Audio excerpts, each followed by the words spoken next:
those who are just tuning in, you are watching Arirang's special coverage of the South Korean president's state visit to the U.S., coming to you live from Washington. And for further discussion on tomorrow's Yoon-Biden Summit, we are back with Amr. Hi. Hi. So the U.S. is keeping close tabs on security in Northeast Asia, and North Korea is ratcheting up its arms protests, including missiles and a potential nuclear test. When Presidents Yoon and Biden met for their first summit last year, their agenda centered around bolstering the allies' extended deterrence. So what do we expect this time when it comes to the allies' joint defense posture? So the White House is promising tomorrow you're going to hear some major announcement on nuclear deterrence. This is going to be the number one centerpiece issue of this summit. The White House is fully aware of what Yoon needs politically and how big of a deal this is at home and where the anxieties of South Koreans. But this is also something that the White House knows is important for them and the security of the Indo-Pacific. The White House feels really lucky. During the first year of Biden, North Korea was quiet during COVID, during the lockdowns. They knew that this would be something that they would have to put more attention into, and it's happening now. All right. And Washington calls the alliance, the Seoul-Washington alliance, the linchpin for the peace and security in the region. There's a war in Ukraine. The U.S. competition with China shows little signs of abating. And while Washington is bolstering its partnership with South Korea and Japan, so where do you think that leaves the allies' foreign policy? So there's this issue that I think Biden was faced with early on, especially once the Ukraine war started. Essentially, can you walk and chew gum at the same time? Part of the second visit and why it is a Indo-Pacific nation that's just getting this second state visit, and it is a big honor, is to underscore this pivot towards Asia. That it is happening. All these presidents have said that they were going to pivot to Asia, tried, but something else got in the way. Something else did get in the way, but Biden, I think it's extremely important to this administration to follow through and that they really feel that there's no choice but to make that pivot, and they really need to bolster some of these allies, and really Seoul is at the top of that list. And Seoul is more like shifting towards global pivotal state and shifting away from its strategic ambiguity with its relationship with China.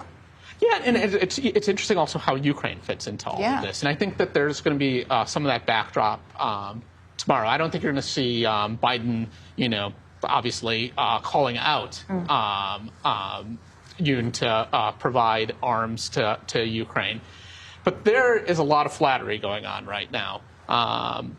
White House folks have gone out of the way to say how impressed, one, they are with Yoon, but with the South Korea story. This is a country, 70 years ago, calculating GDP would have been difficult.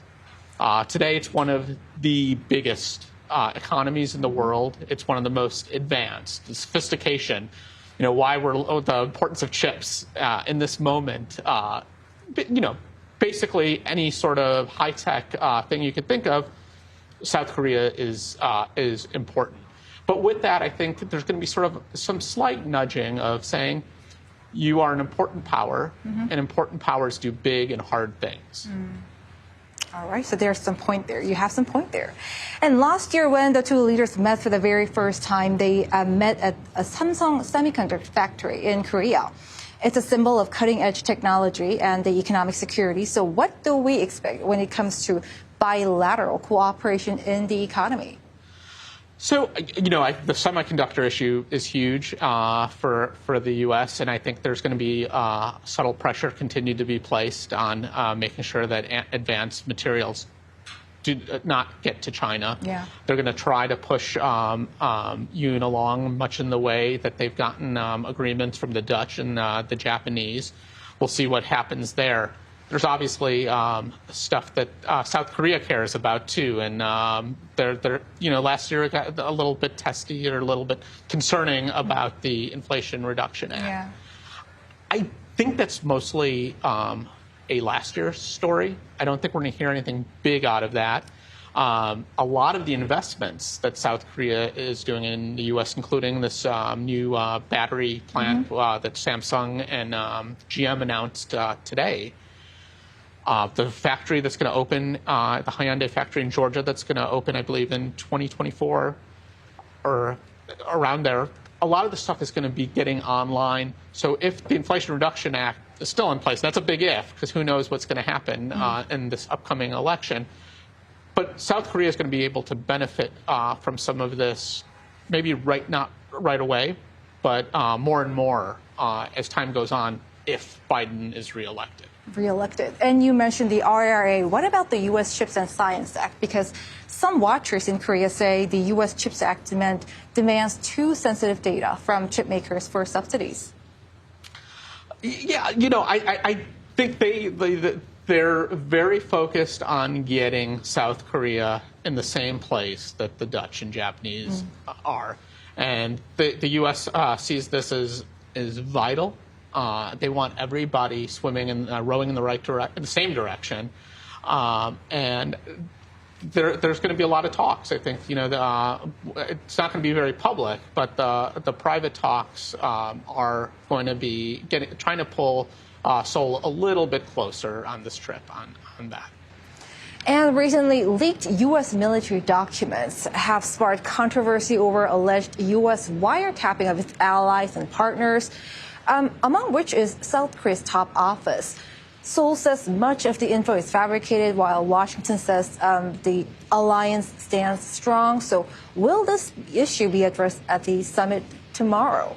I'm sure it'll certainly be asked when the two presidents have their joint press conference tomorrow by either an American or South Korean reporter. But, this is an issue that both sides want just to go away. South Korea knows that the U.S. makes efforts to dig in and spy on Seoul. They're not pleased, obviously, that it came out in the open. But this is something that they can get by, and this is something in both countries' interest. For it to just sort of linger away and vanish is what both presidents hope will be accomplished. All right. Amr Madhani, White House Correspondent at the Associated Press. Many thanks for your time. Thank you for having me. You're welcome. And Tommy, this meeting could carry great significance for the two countries in terms of security, the economy, and much more. And for more of the day's headlines, back to the Arirang News studio in Seoul with our Kim Dami. Tommy, take it away.